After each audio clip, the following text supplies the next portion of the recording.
Friday the Fuzz, so Mr. Greene, take away. Thank you, Derek. In studio with us, as most every Friday, is Elgin's Chief of Police, Jeff Swoboda, and we've got some guests who we'll introduce in just a moment. But Jeff, thank you for joining us. Thank you for having me. Happy Friday.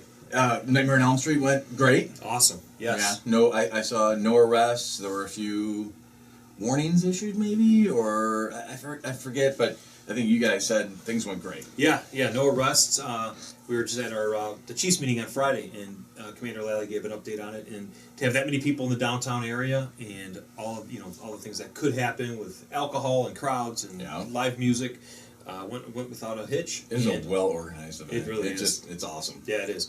People coming from all over the state, out of state, country. and I've seen they're out of state. Yeah, really? Yeah. Okay, So I like it. Yep. So people everywhere coming in and had a lot of fun. Great turnout. A little chilly, but I think the rain held off. I wasn't able to attend this year with that IECP conference, but it was a lot of fun, and everybody said, and no arrests, so that makes it even better. I know, that's great. We had some information, and we want to kind of get through a couple things because we have some guests, and we want to give them their due time.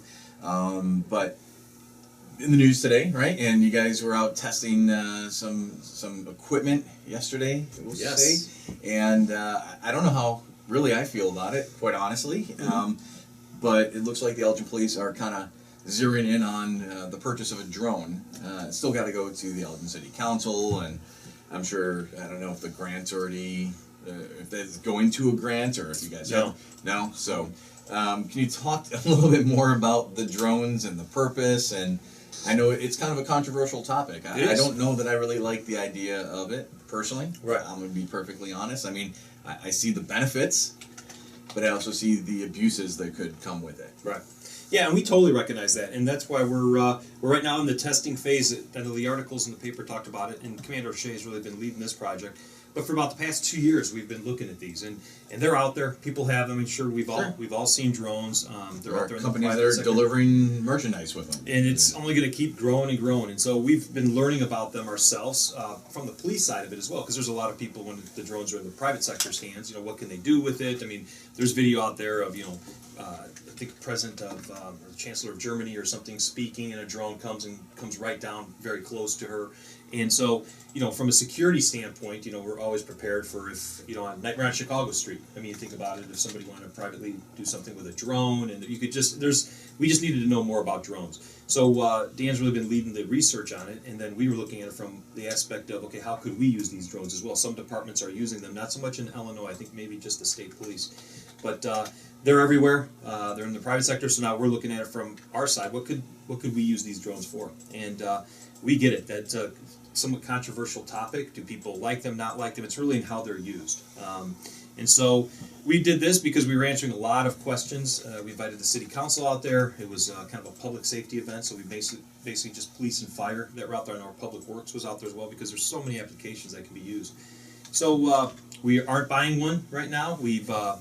We're looking at them. We kind of, like you said, zeroed in on one that probably fits our needs the best, and we'll be talking about it at budget time and requesting one.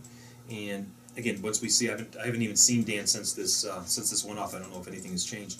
Can we invite Dan in next Friday? Yeah, or maybe maybe Friday? I think one of the following Fridays. That'd be good. Yeah, sorry, Commander O'Shea. Commander O'Shea, right? Co-pilot Dan. Sorry. Yeah. But, right, that's the other one. So. There are just so many applications. A very simple, quick one is, a crash. We talk about it all the time here. Major a crash happens where significant injuries blocking the street for hours while we're out there taking our measurements. Roads closed, nobody's getting through. These drones are able to hover right above the scene and take all these pictures, get us all these measurements, and then come back, land safely, and within about 20 minutes we could then be all done with all of our measurements. Where now we go out there by hand with spray paint, we're measuring things with a laser. There's just so many efficiencies. Not triangulating, getting the tape measures out. Exactly, that's exactly what we're doing. And so that's just a very simple example of one of the things we do. And we handle dozens of crashes every year, and the traffic unit handles the significant ones. And I think we had, unfortunately, for the past couple of years, probably about 10 fatal accidents that have occurred. And so in each one of those, we close the street for hours and hours. And so this is just one example. Not to mention, we've had people, wander away from home, someone with Alzheimer's or some type of dementia that's going on, and they leave their home in the middle of the night, and we're starting to look for them. That's one way, because these can also be equipped so that we can see through the night, and through something like a FLIR, like a forward-looking infrared, be able to look and sense body temperature, the heat, hot spots. Like that, yeah. So all of those things, then the mount, we just had the officer up north killed, and we're up there, they were looking through woods and swampy areas. This allows the drone to go. Yeah. So there's a lot of applications, but we get it. And at the end of the day, it's city council's decision, and they have to weigh those things as well. The police and fire could use this, but that's a step too far, and we don't want the department doing it. And we say, go on, thanks, and thanks for considering it. On to the next thing. But I think the cool thing with Elgin, what I really like about it, is that we're always thinking of the innovation. What are the different ways? We had all departments from all over kind of come out and check this out, because we were the ones who were actually looking at it the hardest, and so very proud of it. Dan's done a lot of great work on it, and so now we're going to finalize our request and see where it goes. Wanted to get into. I know you had anti-bullying rally last week, Sunday, right? Last Sunday, yeah. Yeah. How'd that go for you? It went nice. It was, Sandy and Eric really organized this. There was more of a Facebook thing that started after some kids were bullied, and they wanted to kind of show support. So there were a few speakers. I was asked to say a few words up there. So it was a nice event, and it really, I know I used your words from last week about senior standing up for you when you were a freshman, and that he's now, I think you said, a deputy chief or he's a lieutenant for the Monoline Fire Department. Monoline Fire Department. I thought, it was just a great example of that. If more of us, just when we see injustice or we see something going on that's not right, just the common spectator who's nearby, if we would just all kind of just step up and say, knock it off. Sometimes that's all it takes. Yeah. You don't have to jump in and tackle somebody for it. It's just sometimes it's like, hey, knock it off, leave him alone or leave her alone. And it, I brought up the What Would You Do, TV show. I love that TV show where they do that, and some people step up and say something and others don't. And those people who don't, when later comes out and they're on TV and they sat there and saw it, probably pretty embarrassing. I was going to, and then they have all these excuses of why they didn't, right? Like, I was going to, but then I saw this, or I thought this, and it's just, trust your gut. If you see something that's going on and it's not right, tell people to knock it off or leave them alone, or there's just a lot of things that we can all do just to kind of look out for one another. Last night you were also part of the Crisis Center, did a anti-domestic violence or domestic violence rally, right, kind of for awareness. And talked about that, and that kind of leads us in. We brought some guests in. Yeah. We have Lark Syrris and Vanessa Botti. Hello. Yeah, close? All right, good. And I wanted to welcome you guys in, but kind of wrapping up October as being Domestic Violence Awareness Month. I know we've had you in before, but really want to talk about, I guess, there's a lot of connections, right, to crime, bullying, domestic violence, things like that. I'd like to kind of just open the floor to you guys, to you ladies, and what's going on? What outside of October being Domestic Violence, Awareness Month, what are other things that can go on, or what do you see, and what do we have out there as resources for people who are in these situations? It's tough to even talk about sometimes, because I think the people who are abused, right, are stigmatized. They're afraid to come out. They may feel they don't have any other resources because they've been mentally abused quite often as well as physically abused. Is that right? That's right, yeah. And they don't know what to do or where to go. Right. Well, we've had a domestic violence grant funding a portion of the social services unit at the Elgin Police Department. Yes, thank you. And it's the Victims of Crime Act, VOCA is what we call it. And that funds both Vanessa and my job there. And we are called domestic violence case managers. And what we do is we read all the police reports, domestic batteries and domestic disturbances, and we reach out to the victims. We call them, we send them letters. If necessary, we'll do a home visit, but with police backup, because these home visits can be very dangerous. And we reach out and we let them know that we're here and that they have a lot of help in the community. They don't need to suffer alone, and we respect the danger that they're in. And we try to help them understand how to stay safe, understand what their options are, and what help is available to them. And in addition to the help that we provide direct services. I'm a licensed counselor, so I provide crisis counseling, but I also provide information referrals to other resources such as the Community Crisis Center. That's the #1 referral we make. And the Community Crisis Center provides emergency shelter and a whole gamut of services in addition to that to victims. They are a shelter though for only women and children. Unfortunately, there is no shelter specifically for male victims. And they can be, but it's disproportionate. Is that right? I mean, statistically speaking, or is Well, that it is just dis- again? Well, it is disproportionate, reporting? but I will tell you that we're getting more male victims. Maybe they're feeling freer to come forward. There's less stigma, perhaps. I don't know. Maybe Gone is there's the machismo of the past, maybe in some well, cases and there's where. also men who are victims of other men. Sure. Yep. And we deal with the Thank whole you. gamut of family violence, not just partner abuse. So Yeah. we also deal with grown-up siblings who are still fighting with each other. Partner abuse, Or though, is still the most common. Partner abuse probably? is the most common. Yeah. Yes. But I will tell you that there's also been more family violence. We're seeing, since the mostly financially, Mhm. people are so stressed today, and they have their adult children living at home, and that can cause, conflicts and problems that might not have been there otherwise.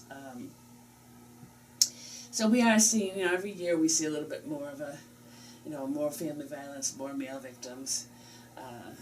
And sometimes it's a matter of people who were victims can sometimes become the abuser. And sometimes that's because they're suffering from post-traumatic stress disorder and they're just overreacting. Or sometimes it's because, That's the only way they know. they know they're trying to defend themselves, so it can turn into a mutual combat situation. Right. And it can be very difficult to figure out who the primary aggressor is sometimes because of that. If you guys go out to a house, you go out to a situation where something has taken place and you're offering assistance and offering advice and resources, what's the follow-up after? Because I think a lot of people go back to that situation, right? I mean, you're providing them as many resources as possible to get out, to get away. They go back. Do you know that they've gone back? Yeah. Is there a way to step in again and say, what are you doing? You're just starting this cycle of abuse all over again? Or All right. it's Well, just, first of it all, is we what don't it, it's tough, right? It is, but what you need to understand is that we need to stop the victim blaming. Actually, I see more recidivism among offenders than I do with victims. Once victims do get help, most of the time they get out and they rebuild their lives and they end up with a happier life. But the offenders will repeat their crime with someone else. And that's the recidivism, that's the biggest problem right there. Victims, once they get help, they usually do take it and run with it. Do they? Yeah. Isn't that problem part of it though, Lark, that it takes so long for them to finally get help? So I think I read something one time that was like sometimes it takes 8 times 7 or before 8. somebody will come forward. The average amount of time for a victim to leave and stay away is about 7. Wow. But that's because there's so many obstacles to leaving. What are some of the obstacles that are given? Well, the number one is fear, because they are in more danger if they leave. They just are, and they're going to get stalked, and they're going to have. It's so easy to stalk somebody today with Oh my technology, and they get help from friends. I get the look from the cheek there. I'm sorry. Oh, that's great, perfect. Social media, it's just so easy to stalk, and see, you have to understand that domestic violence is about power and control. And as soon as that power and control is threatened, that person the victim is in more danger. To keep that and power they will and control. threaten, and they will follow through on their threats. Like, I'll hurt or kill your parents. I'll hurt or kill your friends. I'll hurt or kill your children or your dog or whatever. So there's all these threats, and the victims know that this person's capable of following through on these threats. You see these things in the news. There was something just recently where a husband drove the vehicle with the wife and the 3 kids into it and drove it into like a pond, and it flipped in and the entire family died. And I think it was a situation much like that where I think they had been talking about like a divorce or that she was going to separate from him. Right. And not only did he take his own life, but he took his wife's and his children. Like, that doesn't make sense to the common person, right? No, How does that happen? Right, and it doesn't make sense to the victim either. When we counsel victims, a lot of times they're just so they would prefer to think that their partner is a rational person and they can just reason with them, and or if they get counseling or Bless you, Vanessa. they do this or quit drinking or whatever it is, they like to believe the abuser can change. But what they don't understand is they're not dealing with a normal person here. Yeah. But they have a hard time understanding that. And I think if more people understood psychology, they would understand they're not dealing with a normal person here. What happens is, what victims also don't understand is that the longer they stay in the relationship, the more danger they're in. Because every time you go through the cycle of violence, you have your phases, the tension building, the battery, and then the honeymoon/calm phase, and then all the way back around again to tension building, battery. But you never know when the other shoe's going to drop. You never know how long each phase is going to last, which is part of the terror of it, really. Right. And but every time you go through the cycle, the battery gets more severe. So they're in more danger every time they go through it, but they don't know that. Okay? All they know is that they've been threatened that if they leave, this will happen. Okay?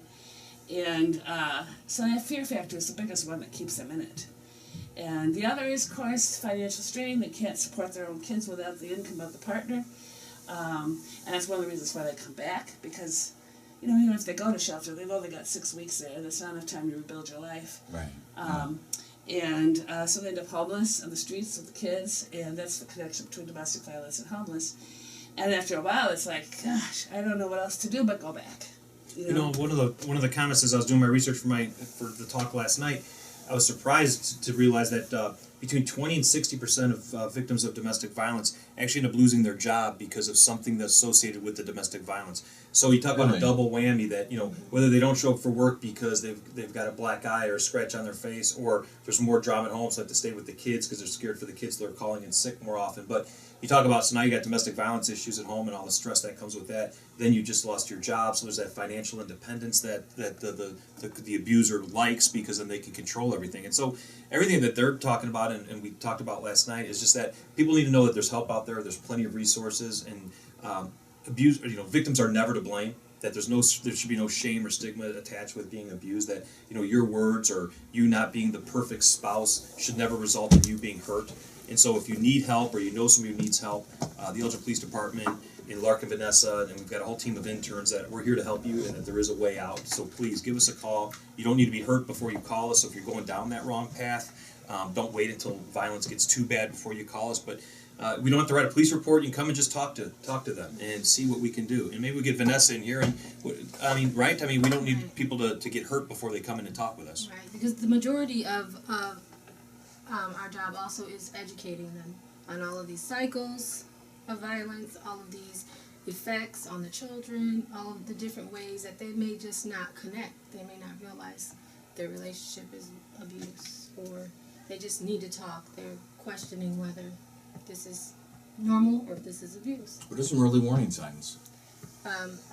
Controlling. If you can say early, behavior. but Controlling and obsessive behavior, isolating you from others, from support systems, from family. What else you got?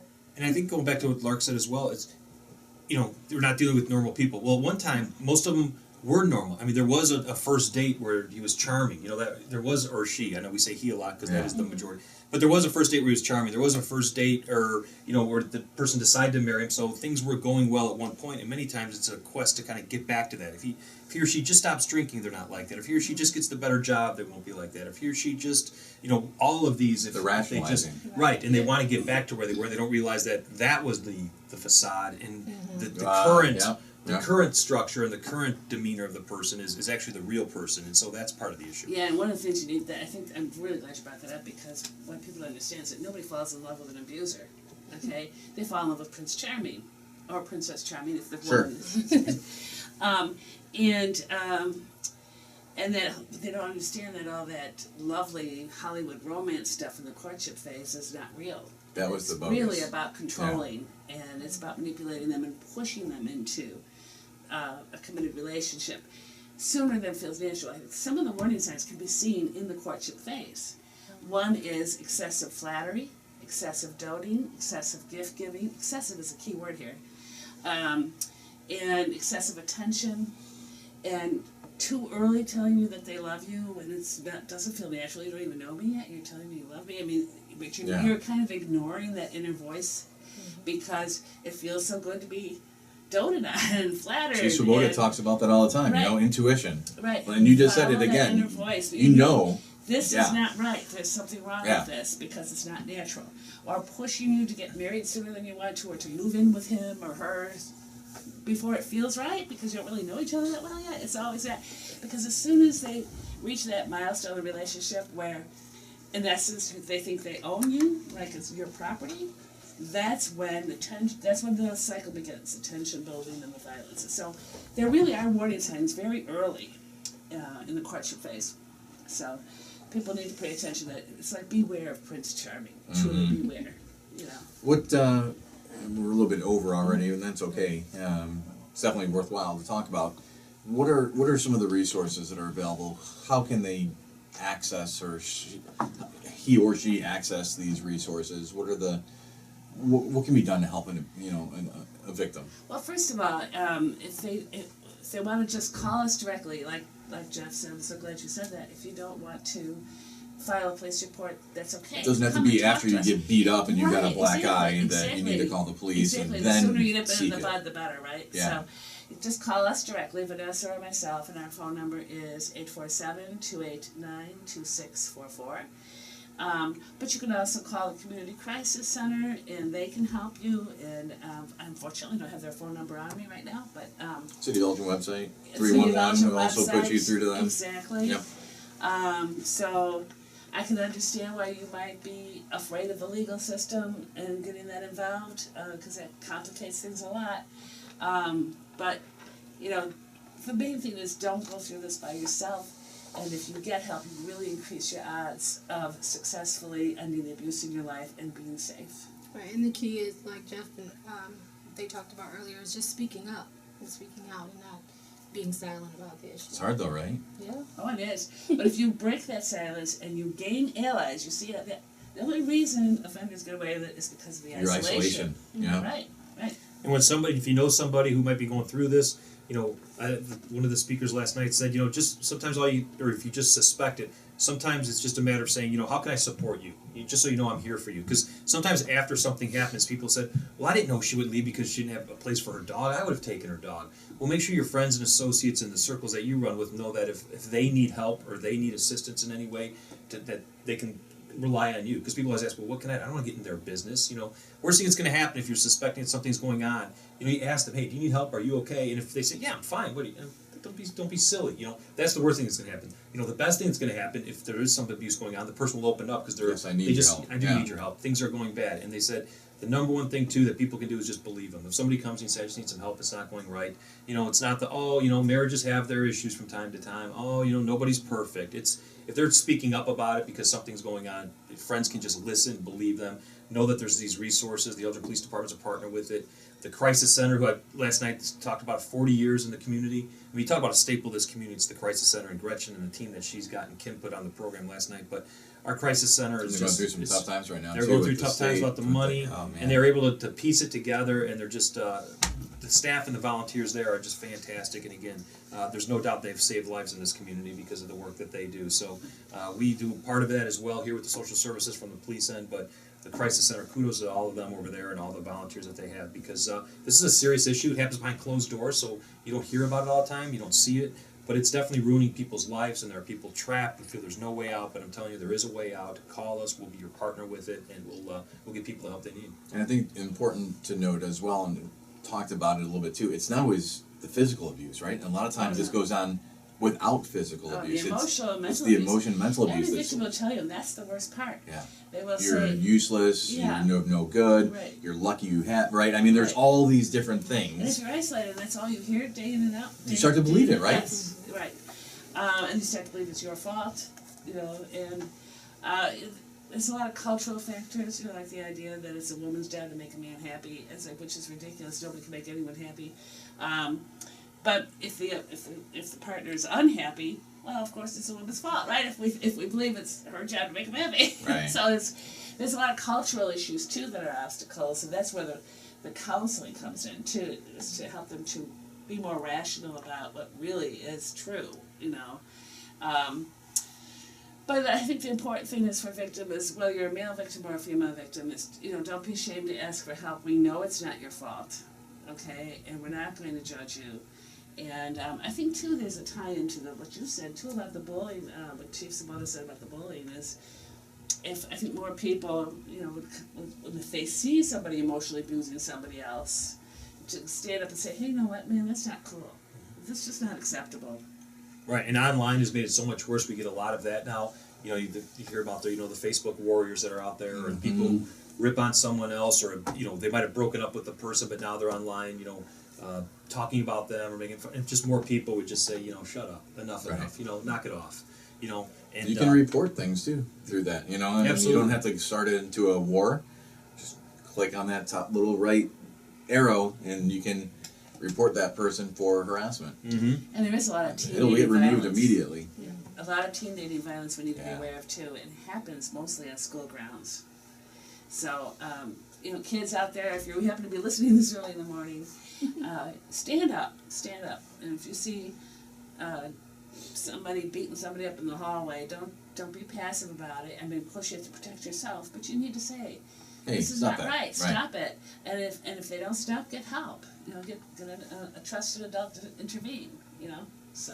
Well, I hate to cut us off, but I want to throw the number out again one more time, just to reach the social services unit for the Elgin Police Department, 847-289-2644. Correct. Right? Mm-hmm. Other resources, you can go to the city's website. I know you can call 911 at any time. Right. There's a great video that was out there, or an audio clip of it, where a woman called to order pizza, but she wasn't really calling to order pizza. Right, She had right. called 911 Right. because there was a situation going on, and the 911 operator picked up on it. And the best part was when she gave the delivery address. You know, it was her way of seeking help. It was great. And it really is a stealthy kind of cloak and dagger operation trying to help these victims, because they're, like, remember, they're in more danger. Oh, you want to use the phone? Yeah, Right. they don't have access. You know, Right. they Right. have to ask I mean, for they're it. in more danger when they try to leave. And we all have to be aware of that, so we have to try to help them leave in a very stealthy, discreet way, very confidential.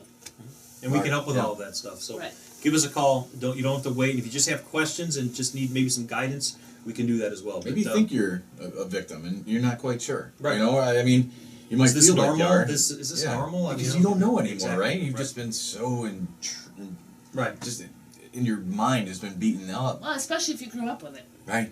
Then we all think More about who common grew up to with somebody is who normal. grew up in that kind of house to then go into that Right. kind of relationship, Right. Oh, right? yeah, absolutely. Or to know that it happened and to say you're the for the gender for the female, you know, and then you start being abused. Well, that's kind of how it is. It's Right. almost like, as Lark said, it's how you expect it. So whether or not they become the abuser, or they just think that that's a normal part of a relationship, that you know, nobody's perfect. You know, guys are sometimes gonna push you around a little bit, but that's what my dad did with my mom, and they still love each other and they made it work. So all that stuff. But the key is just the stigma. There should be no stigma. Victims are not to blame, and call us. We have resources and we can help you.